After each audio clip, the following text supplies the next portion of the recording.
everyone, it's Treasure, aka the Cat Shrink. I'm here with my baby girl, Miss Fancy Pants. And I want to talk about something that is one of those fundamentals that I think all cat owners should kind of work on and at least try with. And is one of those things that everybody struggles with and isn't really talked about a whole lot. And it's trimming claws and getting your cat comfortable with touching their feet. There's a lot of instances, aside from just trimming claws and stuff like that, where it's important to be able to touch your cat's feet. And we'll talk about a little bit about that, especially the things like, if they've cut a pad or there's injuries or anything like that. And it can be a really, really stressful thing if a cat's not used to their feet being handled to be touched a lot. And there's a good reason for it. Excuse me, little missy. Can I borrow your pizza for a minute? So you feel she's got particularly a lot of fur in between her little toes. But those little hairs in between cats' feet aren't just furry and cute. They're actually really, really sensitive. And when cats are hunting and they're out in the world, those little tiny hairs pick up vibrations for prey, for predators and stuff like that. So it really, really hyperstimulates most cats to touch their feet. But there's ways that you can get them used to it. It really helps if you get a cat young. When you get them young, just start touching their feet. Don't bug them much, but just get them used to having their feet handled. They might not like it a lot, but associate it with praise.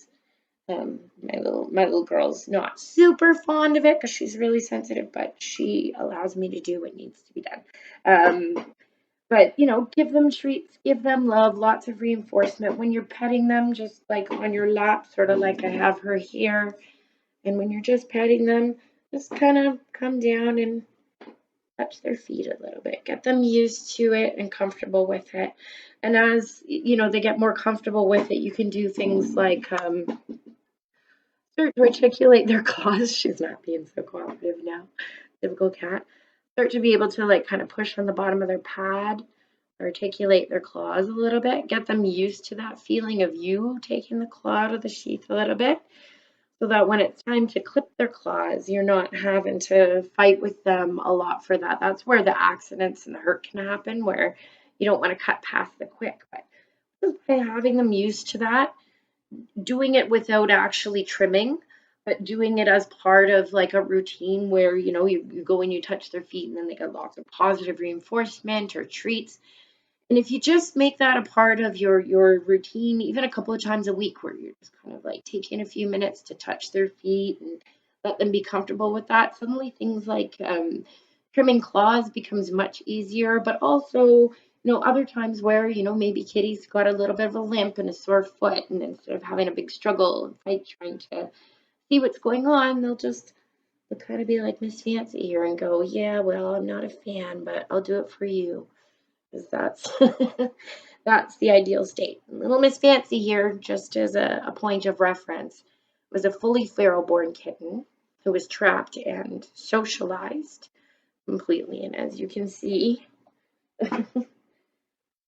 she's pretty good about being handled. She's not giving me the happiest look right now, but she's allowing all of it. And not just because it's nice to have a cat that allows himself to be touched. They don't necessarily even have to like it and enjoy it, but just enough that they tolerate it. That can make a big difference in terms of just looking after their care, but also potentially their health.